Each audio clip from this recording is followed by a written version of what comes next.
Welcome to the Winning Move podcast. I'm your host, Stratton Brown. I interview successful entrepreneurs from around the world to see what moves they've made in their lives to get successful and, more importantly, stay successful. I'm here to make sure you can create a better life for you and your family. Let's tune in.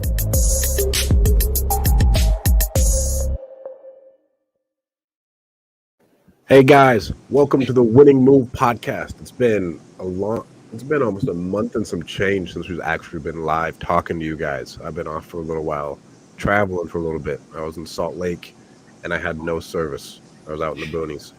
Didn't have any good Wi-Fi service. My face was all pixelated, looked like dog shit. But we have some awesome guests on for you guys today. A good friend of mine, Daniel Martinez, and his business partner, Anthony. They're going to be talking a lot about land investing, and I really do think it's a really untapped niche, and it's a lot less competitive, right? I know you guys, most of my listeners are in the real estate business to where we market to all the same homeowners, market to all the same niche lists, and it's pretty much a race to the bottom as far as profits go, like in all reality. And we'll talk about like the different business you went into to where I personally believe there's a different barrier to entry. And so it's less competitive, right? Like we have competitors, but instead of having 30, we have 4 in these industries that like we both decided to go into and try and make the best possible product. But we'll start off, guys. Introduce yourself, Anthony. Hey, everybody. My name is Anthony Goana. I'm from San Antonio, Texas. I've been investing in real estate for about 2.5 years. I have a 15-year marketing background, so no stranger to marketing. So I came into real estate not knowing anything about real estate at all, never been to a closing, never been to a title company. And then I led with marketing. So I just did a ton of marketing in my first 30 days at a contract, like at day 40, from the time I heard the term wholesaling until I got my first contract was probably, I want to say like 60 days or something.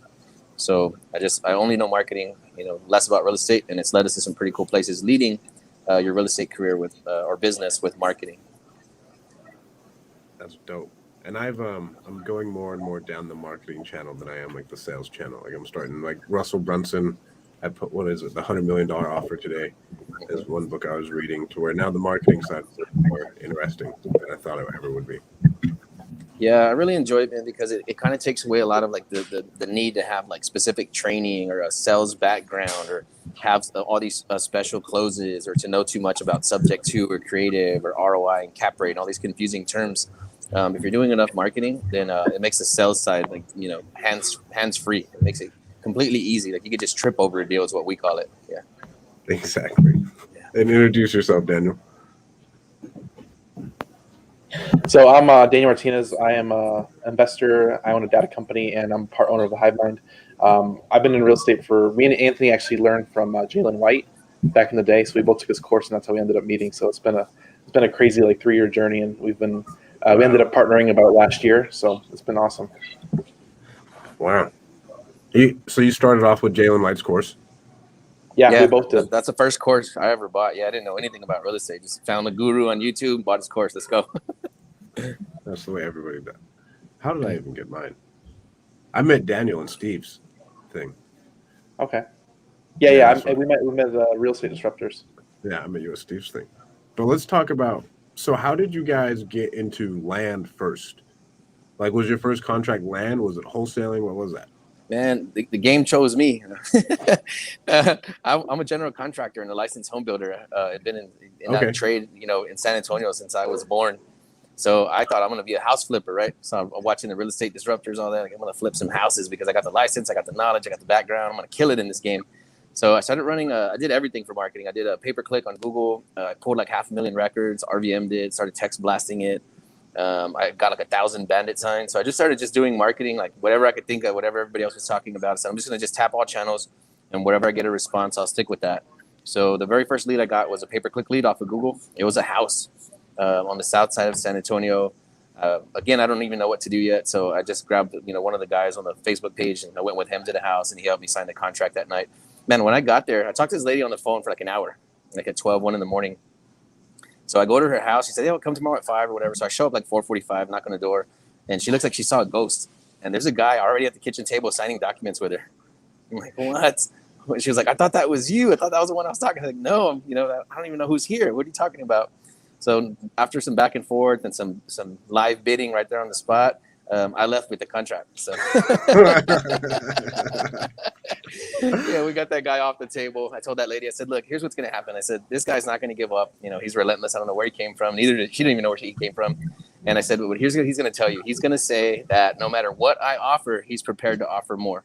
And I said, if he says that phrase, he's a liar. Get him out of here. And sure enough, she's like, he said exactly what you said he was going to say. Yeah. So yeah, we got that deal, but that one didn't close first. So that wasn't my first deal that closed. I want to say maybe a couple weeks later, 3 weeks later, I get a notification on my phone, my email, that I got a new lead, and it says China, and I'm like, okay, here we go with the spammers. So I just dialed the number, right? It's like 12:30 at night, and whatever. Hey, I'll call the lady back if she filled out the form and see what happens. And she answered, man, and she was American, and we talked for like an hour. You know, she told me how much she wanted for this farm, and it sounded like a really good deal. So I just went ahead and I made her an offer. I offered her a little bit more than she wanted, just because I thought it was going to be a really good one. And yeah, we did 85 on that deal. So I was like, okay, you know, that kind of like takes away the whole like thing in my mind about getting a house and fixing it up and then selling it after 6 months or a year and trying to make 30 or 40 or 50 in profit, you know, off that deal. I'm like, wow, we just did almost 100, you know, on one land deal with no money out of pocket. So I'm like, there's probably something to this land thing. So that's how we kind of started venturing off in that direction. Bro, 85 off of a land deal, and you offered her more. Yeah, I offered Generally, her. my rule is never to offer people what they want, just because like they'll get a seller's remorse. It's kind of funny because that's as a rule of thumb, people are like, don't offer them the price, you offer them lower, hit them lower. I kind of always offer them what they want, you know, in the land, because a lot of times there's not too many comps, people don't know how to comp it, and a lot of these sellers, I just use like the assessed value as the ARV, and usually in their mind, they think that's what the property's worth. Like, well, the county has it appraised at $94,000, so that's what I got to get. I'm like, all right, sounds good to me. Sounds fine, because I know that's not retail. And then when other people that I've approached, like especially when I first started, I approached people with my land deals, and they're like, "Oh no, it's 94. That's what she wants for it." And then bang, I turn around and sell that one, make $55,000. So I'm like, "Oh crap!" A deal that nobody would touch. I was trying to assign it for $3,500, you know, and we did over $50K on that one. So I'm like, "Yeah, okay, land is where it's at." You know, I'm not looking at houses anymore. So we'll flip like maybe 5 houses a year or something. Maybe do 1 remodel a year, like 1 rehab. But everything's been all land. 100%, yeah, well, 99% anyway. Dude, that's a game changer. Like, for most people, your assignment fees are anywhere from, like, I'd say in the smaller markets, you're in like the 5s, and then I'd say on average you're up at like 25s. When you're down in like LA, San Diego, you can get some big rips, but nothing like land. Is the escrow process any different? Exactly the same. It's the exact same game with a different product. That's it. Everything's identical. Different inspections, no anything. There's no inspections, man. There's nobody's gonna come look at it, you know, nothing like that. It's just we bought them in sight unseen, you know, just bought and sold sight unseen. The buyers are like, "Hey, can somebody come show me the property?" We're like, "Nope, there's a lock on the gate. Let yourself in and let us know if you want to buy it." That's the easiest thing ever. Yeah. So my first deal was actually a land deal. It's kind of funny. My first deal was actually a land deal in Florida. I lived in Georgia at the time, and I was doing PPC at the time, same thing as him. And somebody messaged me, and back then I was scared. I was scared to talk to him on the phone. So like every lead that came in, I would just email. So I would email, and I actually got this contract via email. It took like 15 emails. I never talked to the seller. I never saw the property in Florida. I sold it on Marketplace in I think it was about 3 days for a $6,000 assignment fee, and I never saw the property to this day. I never even been to that part of Florida, and I contacted it all via email. And like the day before close, the seller actually called me. It's like, "Hey, the deal's supposed to close tomorrow." I'm like, "Yeah, it's closed tomorrow." All right, perfect. I never spoke to her ever again. Wow. And do you see less of an attachment from all these sellers to this piece of land? Because when we marketed for land, bro, like they were just unreasonable, and we only did like in Fresno to where market to them, and these fuckers wanted extreme amounts of money for a piece of land next to a freeway that nobody could build on, right? So it's like, I want 70,000. Like, bro, we can't give that. No, there's no attachment at all, and then it's actually the exact opposite. So sometimes I actually hate the land. Like, I'm sick of paying for this thing. Like I'm underwater on it. You know, if you could just have it. You know, if you pay the back taxes on it, or if you pay like the association fees, like I'll just give it to you. You know, I had a guy he bought by Austin, like in the lakes area. That area was dead for a long time, and now it's starting to pop. But he called me, said he paid for a piece of property up there like 15 or 17,000 after closing and everything, and he said I could have it for $500. He was like, if you don't want it, I'm just gonna donate it to the UT Health Science Center. He's like, I just want to take it off my books. So yeah, sometimes people hate the land. I contracted a property for $250. Yeah. So I'm running 3 acres for $250. I'm running ads, pay-per-click ads, and this guy fills out the form and he gives us the address, the details on it, and so it says like property details when you want to put like an acre and all that other stuff. And he puts his property description was, I have 10 acres, I want $10,000. So I just called him and just said, hey, where do I send the contract to? You didn't have to talk to him at all. Yeah, so that's kind of what we come across in land. It's weird, man. It's a weird niche. I locked up a piece of land one time for $1, but then the back taxes were too much. You run into stuff like that where you just can't get shit sold? You're muted. How about now? There you go. Yeah. Okay, I got a phone call. Yeah, so my phone got all goofy right now, and it was showing like my screen was thinking about it. Yeah, man. So we have bought properties like that, you know, that had back taxes on them, and then it kind of didn't make sense to pay the taxes, close on it, and then try to resell it right in that retail market. So what I've done a couple of times now is just like go to like a wholesale situation and let the buyer know, like, hey, this thing has $3,500 in back taxes, you know, but I'm not going to pay that. You know, I'll go ahead and I'll sell it to you as is. You know, we'll close privately, but I'm not paying the taxes, you are. So then as long as they just sign all the paperwork that says, yeah, they know there's a tax lien on it and that's going to be their problem from here on out, you know, and it's been fully disclosed and they get a signature and all this, everything I do goes through my attorney, big deals and small deals. So he makes sure that everything's structured properly on paper. But yeah, we'll sell properties with liens attached to them, you know, as long as the person knows what they're buying. And we'll also buy properties with, yeah. No title company, you just kind of run it all yourself? Yeah. Your attorney runs it? Yeah, we're happy to buy properties without title insurance, you know, properties with like broken chain of title that are non-insurable, partial interest. So if we just buy like 10% of a property or 20% of a property, you know, we'll take those all day because other people walk away from them, and those have been some of our best deals. So how are you making money on a 20% of a piece of property? It really depends, man, because like there's one right now that's up north Texas by like Jacksonville. It's 33 acres, and the family wanted, I think, like 30,000 or 40,000. Turns out that the brother and sister only own like 14% of the property, and they were willing to sell me their interest for $3,000.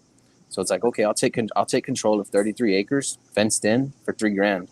You know, and if nobody ever comes and challenges me for it, well, I got use of a 30-acre property, and then maybe in 8 or 10 years, maybe file for adverse possession or something like that. But it's like when you've been paying the taxes. Yeah, I'm down to gamble. That's pretty wild, dude. He's done. We've done deals with people in prison too. So Twice. Yeah, we've connected with 2 people that were behind bars. Yeah, and so, sent documents to them and all that. So with this last one, they had 14%. No one else knows whoever the hell owns it. Yeah, they said they don't even know who the other family members are. So my goal was, hey, throw 3,000 at them. Go ahead and take possession of the property. Put some no trespassing signs. And yeah, do a little bit of outreach, you know, see if anybody, you know, wants to take, you know, if they want to sell a portion of their interest, see if I can find anybody. If not, yeah, like I said, just hang on to it. I can use it all I want now. I'm the rightful owner. I bought it. And if anybody comes to contest that, well, then hey, you know, I bought this 14% interest for $3,000. I'd offer you a similar number for your percentage, right? But if I've been maintaining the property, keeping it up, doing all that stuff, you know, yeah, I feel comfortable with that deal, especially at that price point. And this is in Texas, so different laws, different states, adverse possession laws, and different stuff like that. So right now, yeah, I've been doing only Texas for the last 2.5 years, but of course, like with the Hive Mind, we're getting nationwide partners. So now we're looking into learn laws from other states. We've connected with some probate attorneys, or the probate attorney in Florida. You know, we connected with some people who do broken chain of titles in California now, in LA. I just hung out with them last night. So yeah, we're just kind of learning each state as we go. Bro, that's blowing my mind. And so that's a smoking deal, 30 acres. What are you going to do with the 30 acres? Like, are you going to build on it? I actually found a guy local, you know, because what I do whenever I get a deal, whether I buy it or not, I kind of just set up ghost ads on Facebook. So it's an ad that doesn't point at the property. It doesn't say what the address is. There's no pictures of the property. It's just an ad that says 33 acres, and, you know, I'll take 120 for it. And then my phone started lighting up. And this is before I knew that they only had a 14% interest. So one of the gentlemen that called me said, hey, will you lease it out for hunting? So I said, hey, well, if you go fill up the feeders and you help me maintain the property, make sure the fence is intact and do all that stuff, then we'll work out something so you can hunt there. So this thing's like, 500 miles from me. So if I can have somebody local taking care of it and, just keeping it hunting ready or whatever, right? So you can think about leasing it, or there's a million things you can do with it to hang on to that property. Bro, that you got that shit figured out. Where are you finding most of your buyers? You just finding them all off of Facebook? Yeah, mostly for the most part. I have done I haven't sold anything to investors at all. I don't even have a buyer's list for investors. So I'll run an ad on Facebook and I'll generate buyers that way.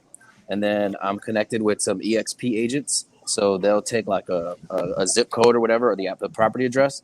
And then he'll pull all the local agents around that property address and just send them all a text blast. So we've been selling only retail, man, like 99% retail. We don't sell anything under value. If anything, we sell everything over retail value.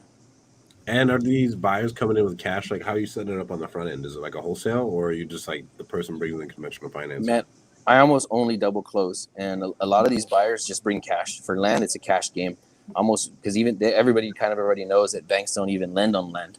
So the people that buy it, I mean, they come in hot, man. They come in hot and ready. So like, maybe I should be saying this on live camera, but I've had several people show up to the closing table with like a bag of cash. So it's like, you got to go to your bank, and you better go find a money order somewhere. It's great for creative finance too. So you can sell it overvalued with a down payment and just collect cash flow. Yeah, we had one that was assessed at 105, and we sold it for 225. So yeah, we're looking to sell like way above retail. Like people even message me on Facebook. Ones are you guys doing? Like, are you creating a significant amount of cash flow off of those, or are you just wholesaling them more off? I did one deal where I'm like cash flowing like $6,700 a month. So it's like some of them are good. I have one that's 400. So it's cool because you can create notes out of thin air, right? So you have a tract of land.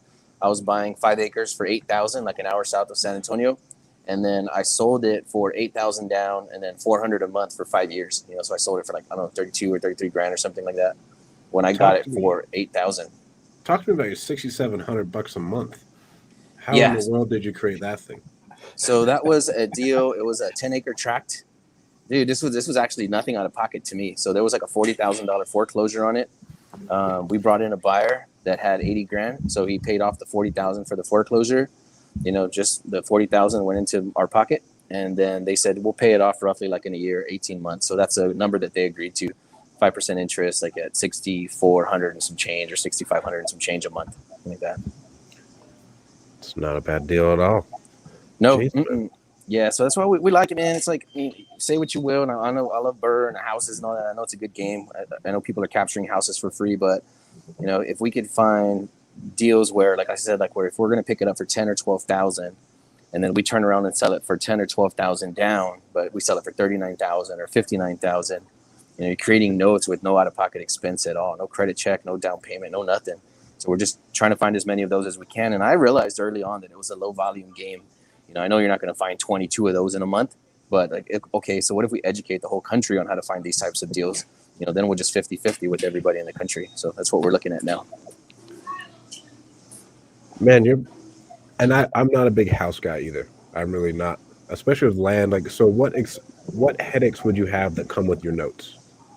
And I know, but like, explain this to the audience. Like, what would they even have to worry about if they created a note like that?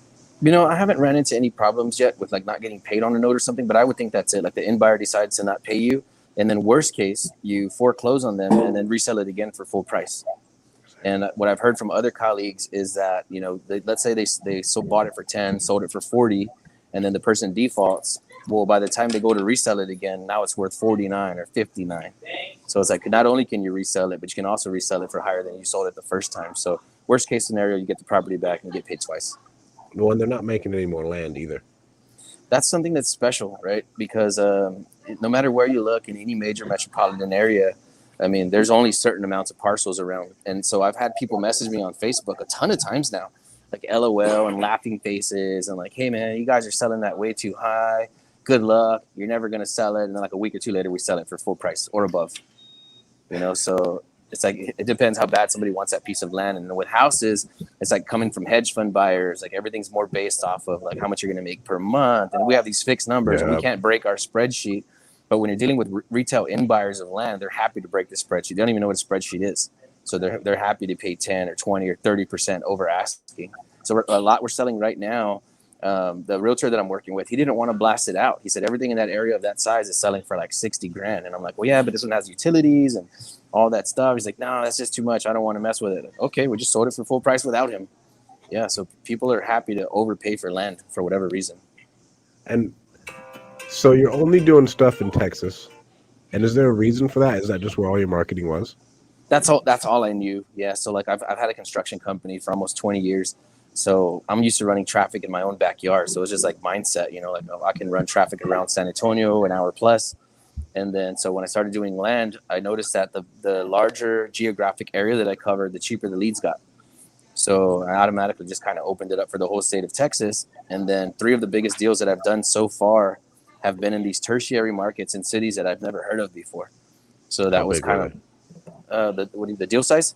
Yeah, tell me about those 3 deals. One was at Farm in Fort Worth, so that one's 85. And then one was in Page, Texas, 19 acres. That one turned out to be 55. And then I guess the other one that I was referring to of the 3 big deals was the one here in San Antonio. Yeah, that one's 155 profit. And then now, of course, we're doing some other deals. So one of our new Hive members came on. I think she's 23 years old, never been in real estate before, not even a homeowner. And she brought us a deal, 107 acres, where we should clear about maybe 700 on that one. It was like 812, but we brought in 200 in private money. So we're going to end up probably with like 7. And then I have another one working in Castroville right now where we're scheduled to make between 6 and 7. So, yeah, man, leading the bigger and better things in the land game. So there's no looking back for us. $700,000. And just to put this in perspective for everybody listening, bro, you're not making a $700,000 assignment fee off of a house unless you're in LA. Ever. Yeah. Unless you sell some $4 million mansion, facing the ocean or something.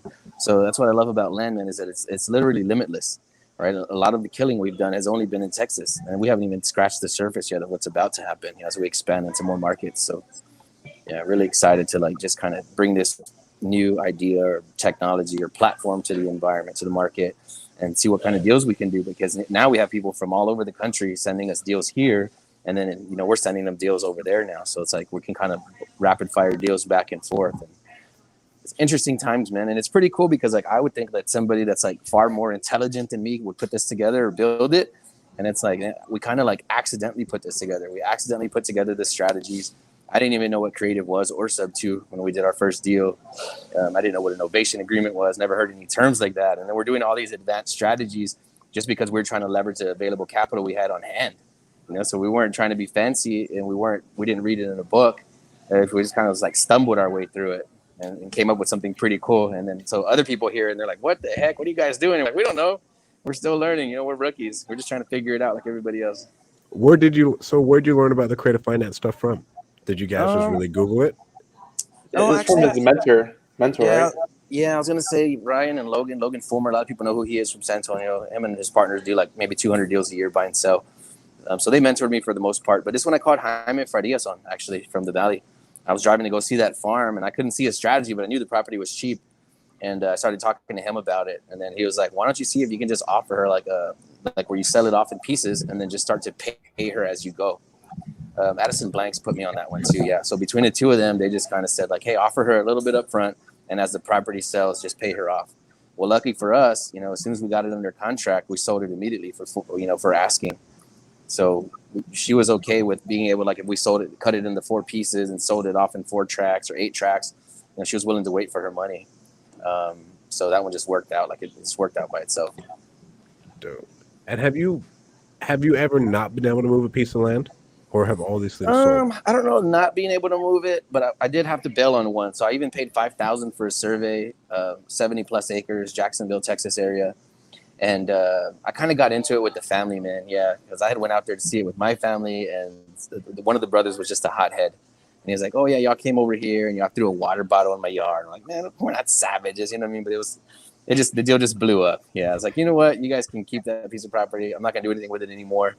And then I could have, kept the survey or whatever, but it's their land. And so I said, y'all could just keep the survey, and that'll be my fee for bailing on the deal. I said, but I'm out. I don't want to buy it anymore. So I lost $5,000, but that's probably my biggest hit that I've taken so far. Other than that, it's been pretty smooth sailing. And so how big would you say your previous your previous business experience was in getting the land stuff off the ground and then Hive Mind off the ground. I'm sorry, And maybe can you rephrase that question or ask it again? I kind of. So you said you've been running like your own construction company for 20 years. How much did that help you as getting the land company off the ground and then getting Hive Mind off the ground? I think it was a beautiful culmination, man, because I've been running people forever, right? I started with my dad's construction company when I was like 12 years old. By 15, I'm running crews of grown men, 30, 40 guys. And here's this kid barking at you like, hey, get over here, move over there, do that. So I kind of already had a lot of that. And then the people experience, having to manage people for such a long time. So getting into real estate, again, just blessed to have a marketing background. I learned marketing too, just by accident. Like I was just trying to get more business for my construction company, my dad's construction company, so we could eat, right? Because it was either feast or famine. Sometimes there wasn't work. So coming into real estate, I already knew that I was going to do a lot of numbers. So I'm talking to actually Michael Harridge from Australia. We're on the phone. It's probably 1 a.m. on the phone. And I was like, by the time I get to about 1,000 deals, I'm like making this, like, I'm going to do this and that. And he starts chuckling and he's like, how do you know you're going to do 1,000 deals if you haven't even done your first one yet? And I'm like, it's funny to me because no doubt we're going to do deals because of the marketing. Like it has nothing to do with me or my level of intelligence or my knowledge of real estate. Coming in with that marketing background, I just know you run enough leads and you close them, and that's it. That's the game. So it was like the easiest transition ever. And then now, transitioning into HiveMind, the reason that we created it is because I had a vision of starting like a affiliate program, years ago. I just didn't know what it was going to be based around. But I opened up, like I told you, like if you open up a bigger geographical area for a pay-per-click, then it gets cheaper. So I opened up a nationwide pay-per-click ads, in the very beginning, early on, to see what would happen to real estate for the real estate leads. And I started getting like 10, 20, 30 leads in a day. And I immediately turned it back off because I'm like, man, that's going to be a never-ending sea of crunching numbers, running numbers, emails, phone calls, text messages. So I'm like, you know what? I need a staff. But since I had been burned in construction before, like with personnel and just having like people you can't depend on, like I had no desire anymore to open up like a vertically integrated company where everything's carried on my back and I have to be like the main motivator in the morning. I'm like, I just don't want to lead myself into that. I don't want to bury myself underneath my business anymore.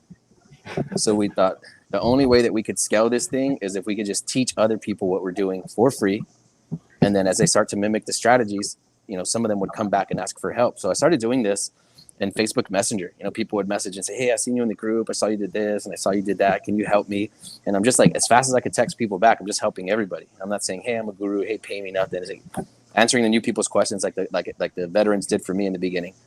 So I'm just texting people back, answering their questions, helping them get successful. And then they would come back and say, hey, I got that contract. Can you partner with me on it? Like, yeah, I guess so. So the interesting phenomenon that as I started to help people, they started to bring me deals. So I'm like, that's when it all come together. Like, you know what? Okay, yeah. If we just start teaching everybody this, some are going to just do well on their own and run away and we'll never see them again.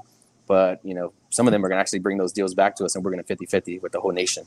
So it's like the easiest, smoothest transition into a new company ever, man. And so how much of your time goes into HiveMind and how much of it goes into the land investing now?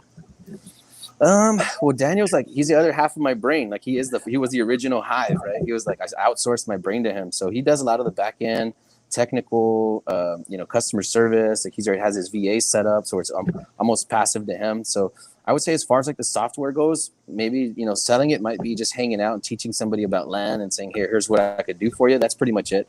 Consultation calls, and they're infrequent, maybe it's one a day, one every couple of days.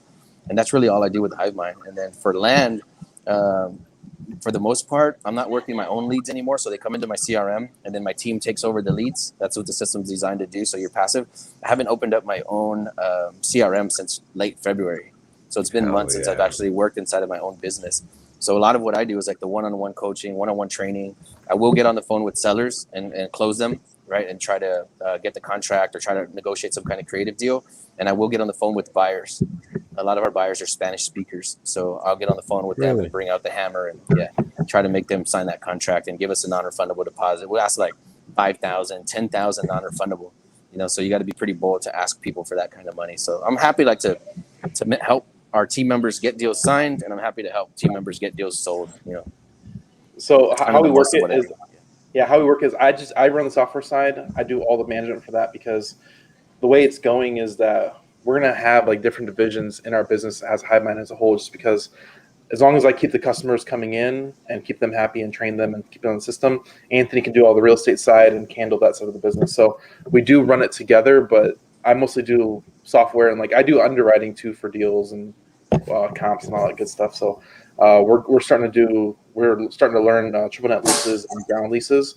So I'm going to do a lot of that part of it too, and he's just going to do the real estate side. So I'm kind of like the back end that does all the software side, and then he just all the real estate side. So we know what each other are doing, and there's nobody has to ask any questions of who's doing what. We already know what our roles are, and we're both running full steam ahead in each direction. I'm doing software, he's doing real estate, and we'll come together to do HiveMind. What's the overall goal for HiveMind within the next 5 years? Man, Anthony. I was gonna say it's funny, somebody posted in one of the big groups on Facebook about real estate, and they said, hey, what's your like goal, like revenue wise, number of doors? And people are like, I want 1,000 doors, I want 500 doors, and this is like 2 years ago plus.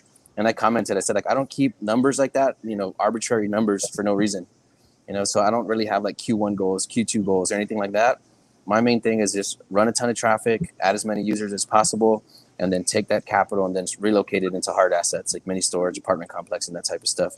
So yeah, I kind of just, my thing is like open up the marketing channels as wide as they're going to go, add as many people as we can to the system so we can help them find success and do as many 50-50 deals as we can. So one of our users, we started HiveMind in February. In June, I think he joined us like in April too. Like he joined late March, early April. He hit his first 6-figure month using our software. So like for us, it's just like, it's not really about how much money we can make or how many users we bring in. It's like, how many people can we make hit 6-figure months? How many people can we make hit $1 million years? And how many people can we help? Because like for us, our goal is for businesses to automate and accelerate.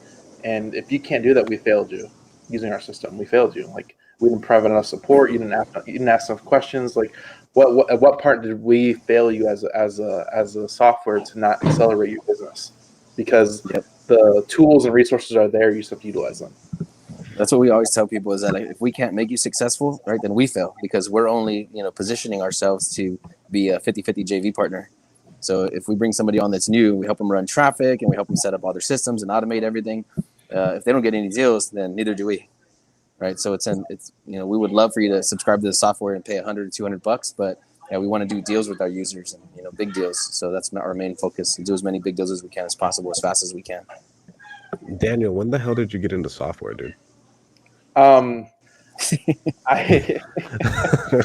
It's Charles's fault. Okay, so we're hosting a Hive is Live event in Dallas, Texas, August 28th and 29th. It's about 2 weeks out. I'm originally from trucking. I'm an ex-truck driver, if anybody doesn't know. But when I actually ran and operated my own trucking company, I got up to 5 trucks, and I was pivoting at that time. So I was pivoting real estate. I fell into the data business, and then I fell into just digital products. And I learned one of our speakers, his name is Charles Oglesby. He's really big on digital products. So I've always interested in doing digital products as a whole. So as of last week, he just did $3 million in core sales, and he's speaking at our event. So they teach us that if you do physical products and physical assets, like there's overhead, there's deliverability, there's shipping, there's management, there's all this other things depending on whether you're doing a fix and flip or you're selling, or me doing trucking. Like there's so much that goes into every process just to make $1. With digital products, it's infinite. And we're trying to really push our users to go into that niche because you can sell anything because you have the knowledge and information and experience that you've grown over time. And everybody has something they can teach, whether it's marketing, whether it's internet, whether it's real estate, whether it's how to underwrite a deal, whether it's how to find a deal. Everybody has that skill, and you should sell it. And once you create it once, you can sell it 1,000 times. Forever. It's evergreen, bro. I'm getting heavy into like info marketing and like online marketing, everything. I think it's massive, bro. Like you can do a decent amount of money wholesaling, yes. But bro, like what you can do with online, with the ability to scale it, like the lack of employees that you have to have, the lack of bullshit, right? To where again, like if you just have a good offer and then you start marketing, bro, it's crazy how much money you can bring. We learned this from our mentor. Like I didn't know nothing about this. So when I found the data business, it was like digital products, and all I do is forward emails. Perfect. Keep that Go hard on that. Let's run it. And then we're literally going hard in digital products. So like literally, he wrote a book, sold it for $1. He sold he sold over 2,500 copies, and he sold 1,200 in 48 hours for $1 a book. So when you start realizing that you can create something once, whether it's intellectual property, software, it doesn't really matter what it is, you can sell it infinitely forever, and your kids can sell it forever, because as long as the information is good, you can sell it forever. So for us, we're creating more. We're focused on, and I was looking for opportunity in the digital product space, and this opportunity came up, and we just ran with it because I was already looking for something to go digital, and with software, it's replicatable. I can sell 1,000 copies tomorrow and still sell 1,000 copies next week. Yep. So nothing to order, no new contracts, no dispo. None of it. So for us, it's just getting people into the system, and the system is amazing. The system can do so much. Like I said, one of our users literally hit 100 grand, literally using the system less than 2 months. He was already good at what he does, but the system, when you use it properly, can accelerate you into a whole nother level, which is what the key is that a lot of people are missing. Like, you may be a killer, but if you utilize tools and resources that are at your fingertips, you can go to a whole nother level, and that's how you scale. So a lot of people, they miss that, and they go hard, and they think they need more people. They need more people to make this work, but it's not really more people. You need more systems in place and processes that flow that make you scale to infinite. Well, and bro, you're the one who first got me started on. You're like, Strat, you need to sell a course. I told you that, bro. You told me, you're like, Strat, you need to sell a course. Like, you're leaving so much money on the table. You need to sell a course. You need to sell a course. And then now it's like, okay, now it's just been. I have 2 courses that are released this quarter that I've just been working on, right, to start pushing. And then, like, right, it'll come on the podcast. We'll have something on the podcast saying, if you guys want to buy this course. And yes, guys, I will charge you money. But then I encourage you to go start a podcast and then sell a course through your podcast. And then that podcast is there forever. Bro, it's just as good as a rental property, right? Yep. People are going to listen to it. People are going to go like, oh, they get the offer. They go buy it. And, oh, my God, there's an extra $300 a month just from selling one course. Like, it's crazy what we don't know about, like, how much money people are making outside of real estate. Even though we can make tons of money inside of real estate, there's just so many opportunities. Yeah. And like I said, I've been telling everybody that when I learned this, I'm like, everybody needs a course. Everybody, like one of our users, he's picked it up so quick. He's selling a memorandum contract. He's selling title docs for trust documents. So like, he's picking it up, and I'm like, I'm happy for him, because everybody should have products. We're in the day and age where this is one of my quotes. I'll say it for the rest of my life. You build your infamy off the content you produce, and you only have to create it once, and you can sell it forever. You can sell it forever. So I'm really, really huge, and I really go hard with it, because I can see all the traction I'm getting just by creating content. There's no monetary value for it. I'm not getting paid right now, but it's building foundation. Anthony did a video on YouTube probably 2 years ago before he even did his first wholesale deal. There's a video on YouTube. Go look at Anthony Goana Investments on YouTube. There's him talking about my first 30 days as a wholesaler. One of our users found that video from 3 years ago and is part of the Hive Mind, and that's how she's about to make 200 grand on her first deal. And that's from creating content on YouTube 3 years ago. You don't know what the ramifications are if you just start now. So we're at the point right now in our media company that we're shooting for 1,000 pieces of content a month. Wow. Like a month, right? But like same thing, bro. Like I'm evergreen. Everyone thinks of me. Now, like, again, when it goes into personal branding, Hive Mind, if anybody ever thinks about land, period, who do they think of? They think of Anthony and Daniel, because they see you everywhere. Facebook, Instagram, Twitter, no matter TikTok, like all of it, like just everywhere. And that's my goal with our media company. And then we're gonna start doing it for other people. But like, I just want to be everywhere, and then who knows what I'll sell through it? I don't even know yet. But I just know I need to be everywhere and build that brand. It's huge though. So like, we're starting a podcast. We've been recording everything since we started Hive Mind, because we know the power of information and content. So we've been recording we do 3 meetings a week. We do hour sessions, and then Saturdays it's 2 hours. So we do three meetings a week. All of it's recorded. We've been building out the content. Not all of it's podcast worthy, but we have over 60 episodes of podcasts already recorded, ready to release. And it's all the stuff we've been building up and working and recording. It's interviews with our users. It's interviews from our calls. It's bringing in CPAs. It's bringing in Airbnb experts. It's like random stuff. But we've been building up that content from day one when we started HiveMind, where now we have over 200 videos on YouTube. We have almost 700 posts on Instagram in under 6 months. Like, if you look at the date, we started literally February. And we have all this content built up and we're just rolling it out. So we're laying a big foundation. And one of the things is that we really want to get into more digital spaces. So we're coming up with more courses. And I told Anthony we need to do a book by the end of the year. So as we increase our escalation, we're leveraging digital products, real estate, and the knowledge we learned. The people that produce the most content, they build the most biggest audiences. One of the biggest things of this and about this is Jake Paul.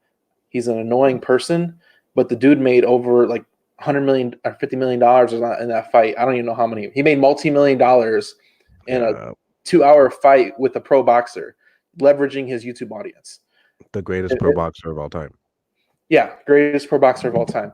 So if that doesn't show you the power of your audience and your leverage that you get with an audience, like, you need to start building your audience today with products, courses, information, content, to start producing that content immediately, because 5 years down the line, 10 years down the line, it could be worth millions of dollars and it's on autopilot.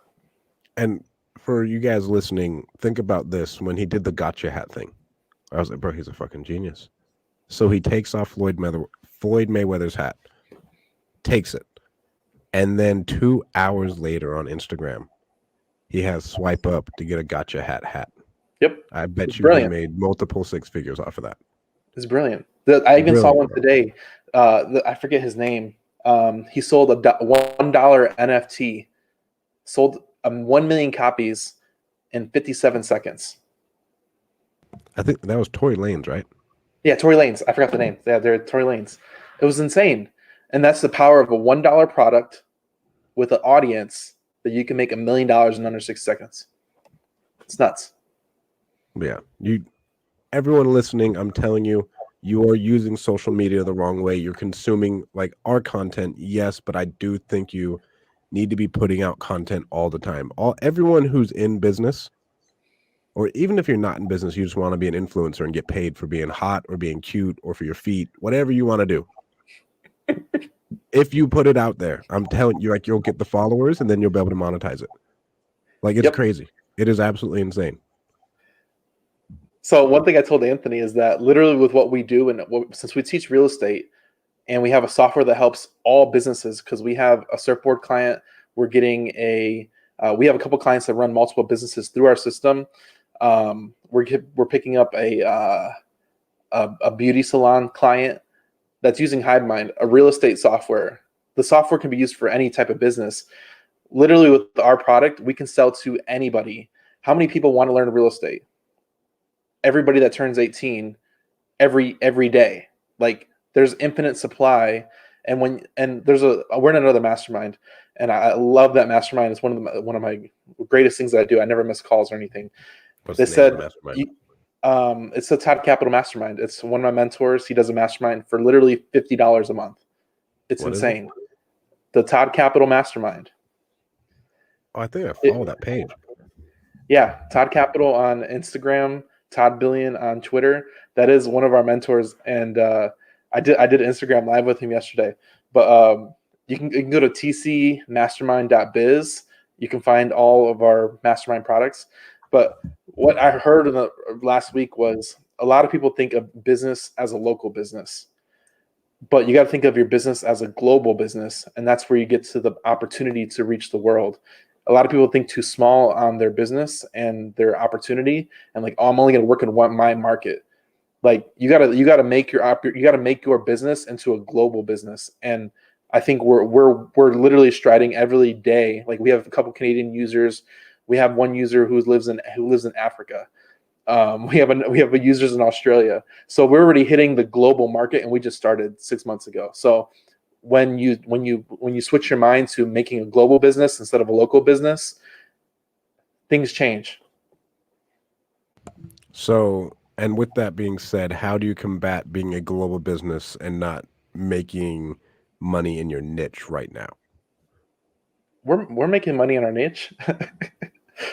But like I'm talking about, like with taking this thing to multiple eight figures in your niche and then going wider, like against like the business philosophy of deeper, not wider, is what I'm saying. So the reason why we're going wide, and maybe Anthony can speak on this. This is more of his. The reason why we're going wide and not deep is because our customers are infinite. Our customers can be your neighbor. And Anthony can take over on this one. Yeah, I was gonna say that I think it's as far as like going deep instead of wide. I don't think in terms of going wide as our global users, right? I think the depth that we are taking advantage of and capitalizing on is just our niche in general. So we're going like into real estate. Like we know this could have been any kind of company. We could have launched it with any kind of software. It could have been a do-all software. So we just went as deep as possible into real estate, even beyond some of the depths of what the gurus might sell you.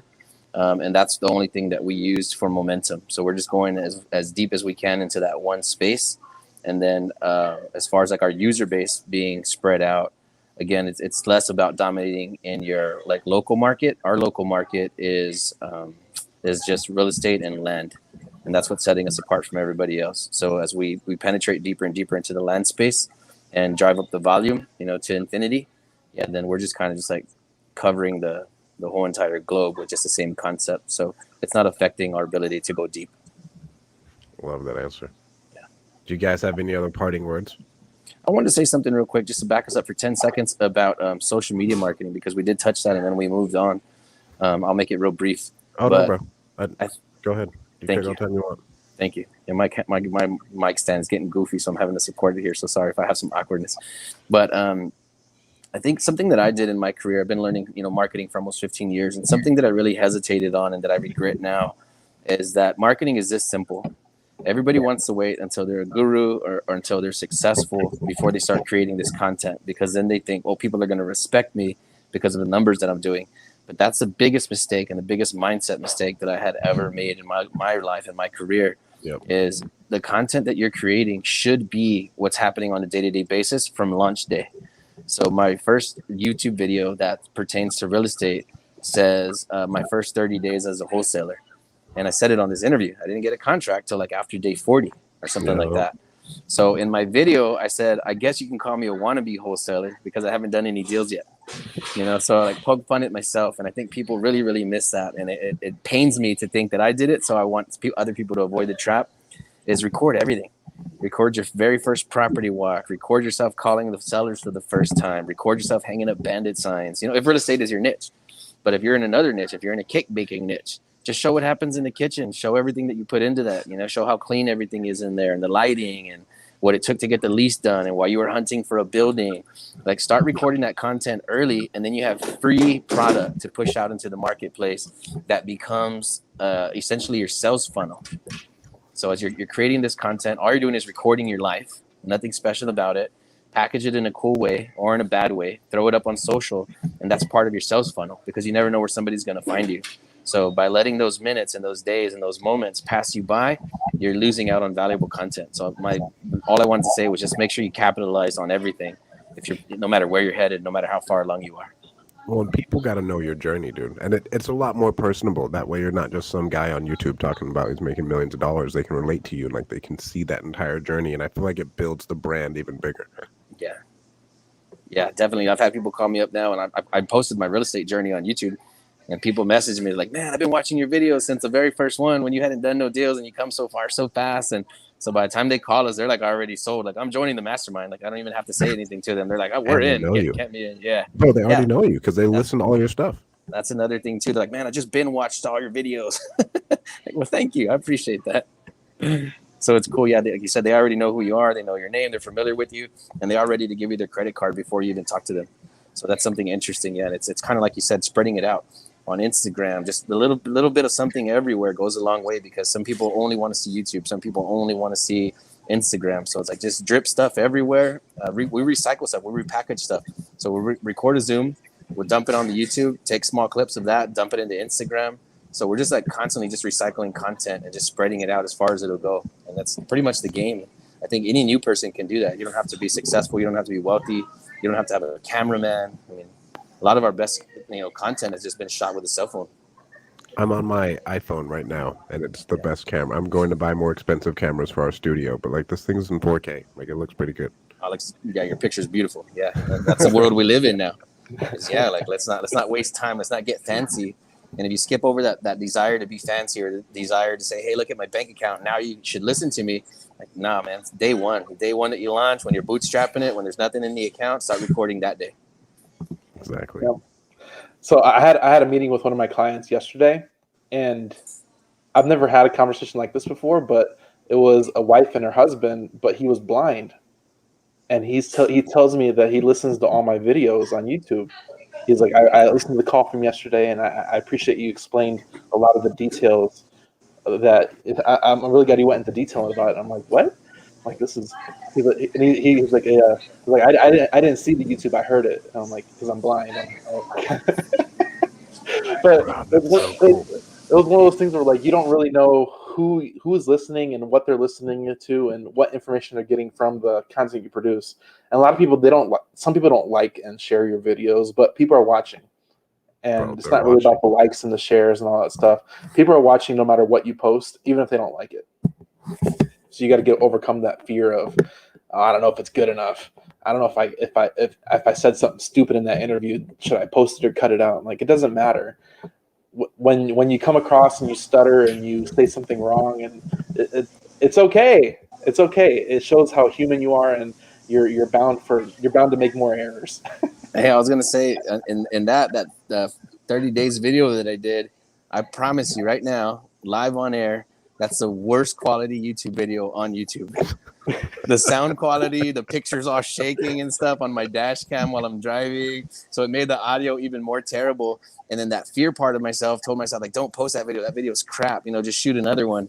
And I made myself post it, just to say, you know what? It's done. It's already up. It's too late. So, and we need more at bats, dude. Like social media is all about eyeballs and at bats. Like I just want as many eyeballs and as many chances to go viral as possible, right? Yep. My friend Natalie, and I'll have her on this podcast. They scaled a pre-workout company to, I think, 2 million within 2 years, all off of TikTok. She did a video of her, like, demoing her pre-workout on TikTok, and it went viral. And then she can't keep up with their demand. They had to go buy a warehouse. That's what I'm telling you. That's why we're on TikTok. Everybody, like, I had a call, and I'm like, get on TikTok. Like, what you mean, like scroll and see people dancing? I'm like, no, post your content on TikTok. You have to. You guys will be tagged on this on TikTok, but like I am massive on TikTok, bro. You nowhere else can you get as many eyeballs. Yeah, it's crazy. It's literally crazy. We do have a course that I do want to say. So we're using our platform for a lot of these automations. So if you text us at 210-972-1842, you just text the word course. You'll get a link to our dollar course, How to Make Six Figures on One Land Deal. Say that one more time. The number. The number is 210-972-1842. Anybody can text it now, whether you're listening live or if you're listening to the recording 3 days from now. Hey, I was going to say something about that. So that's another like Charles thing, right? Because he pushes you to have digital products and multiple products. Twice now, I want to say like in the last maybe 72 hours, somebody bought the course, the dollar course. And then like we just got an email notification right now while we were on this call. And somebody that just bought the course like an hour ago just signed up for HiveMind. So that dollar lead magnet is everything. $1. And that's why we got to write a book too. The book is not going to make you any money, but it's a great lead magnet. I was at a conference the other day of just writing a book as a lead magnet to monetize off of so many other ways. Yep. And the one thing we learned from our other mentor too is have more product. You as an individual, if all you have is a course, you need more product. And that's one thing we're taking really to heart is people want to give you money if they support you. And the more product you have, the more people will support you. So if you got digital products, physical products, courses, apparel items, you can go to shop.hivemindcrm. You can literally buy a hat, a shirt, a polo he's wearing. If you become a user, you get a free item. Like, you got to have more product to supply to people that want to support you. And people just do it. It's not for me, I'd rather wear personal brands of other entrepreneurs. Fuck Nike, fuck Louis Vuitton, fuck all them high price brands. I'd rather wear a local brand and support a local business versus supporting Nike and Adidas. Well, I'd rather wear my brand. or your brand. Exactly. I'd rather wear my own brand. Like Anthony ordered 20 shirts. Everywhere he goes, he wears a Hive Mind shirt. It's not that everywhere he goes. I mean, everybody's a potential customer. Hey, he wear a Hive Mind shirt everywhere he goes. And it's one of those things where you need to wear your brand, wear it proudly. And like one thing about that mastermind, put out there what if you're afraid to sell to your customers and be afraid what your family and friends will say about it, they're not your customers. Your fans and people that will support you are your customers. So don't be afraid of what people say. So like literally, we're in a mastermind call. A guy has his own sunglass brand, sunglasses, and he's like, hey, I want to get in more retail store locations. I'm like, dope. In my mind, I'm thinking, one of our clients owns a surfboard shop. They just came up and running. They need sunglasses. So I made the call. Hey, you want sunglasses in your shop? Yeah, let's meet this weekend. So that's like, literally I'm meeting either tomorrow or Friday with the shop and the sunglass brand owner to put their sunglasses in this local shop. I didn't know he needed that, but he put out he got over his fear and put out that he wanted to be in more store locations. I heard it. I'm able to facilitate that with no monetary compensation. It was just a good deed. I hope they make a ton of money together. It's awesome. But it's all through social, bro. It's all through social. All of you guys, I'm telling you, get more active. If you're not, you're leaving 7 figures on the table every year at least. Yep. And I truly do believe that my social media makes me a lot of money. It's how one of our companies has grown. It's created another company for us. Like our affiliates are pretty big, all through social. That's it. You got any parting words, Daniel and Anthony? That's it, man. Yeah, I just appreciate it. Yeah, thank you for having us on here, dude. This was awesome. I've been looking forward to meet you and chat with you. Daniel talked so highly of you. So yeah, super blessed, and we appreciate your time. Thank you, bro. Yeah, this was dope. I need to look into some land. I'm slacking. We're always glad to help, man, and mastermind with you on a strategy. We can help you set up a campaign in any market of your choosing. If you guys want to learn anything more about the Hive Mind or about land investing, you can check us out on Facebook at Hive Mind CRM. We just help everybody, whether you're using the system or paid or not. We just help everybody in the group, and it's super, super positive group. I think it's the most positive real estate group on Facebook, I like to say. If there's anybody drops any kind of negativity at all, you're automatically blocked and kicked off the page without a warning. So there's a lot of it's a healthy environment because we cultivated it that way with an iron fist. When's your guys' event? Announce that too. August 28th and 29th in Dallas, Texas. You can get tickets at thehiveislive.com/event. Sweet. All right. Okay. Last thing. Why'd you guys throw an event? I'll tell you the purpose for creating this. Why did we throw an event? I think the same reason why we created the CRM is because I think the CRM is beautiful. It's powerful. I haven't never seen anything more powerful. But my main thing is I'm after the human connection. That's what we're after. More so than dollars, more so than doors. We're trying to build as many human connections as possible. So the people that have already been involved in the community, they know who we are. We talk to them almost daily. They're growing with us. We're creating this beautiful culture and community together. It's like, so I wanted us to all come together to build that community, to build that strength between us so that when you're doing deals with people, you know, and you're going to risk making 100 or 200 or something on a deal, like I at least want to shake your hand and see who I'm talking to, you know, so that's what it is. Just about building the culture for the most part. A ton of people devalue the power of human connection, but it's the most powerful asset you can create. It's more powerful than money because if you create and cultivate that relationship, it can turn into millions of dollars for the rest of your life. Yep. All right, boys. Thank you so much. Thank you guys so much for tuning in. Everybody have a great day.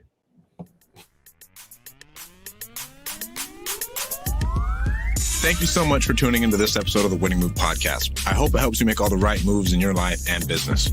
Please make sure to go like and subscribe on any podcast platform that you're listening to, and make sure to go follow me on Instagram at StratDaddy. Thank you guys so much.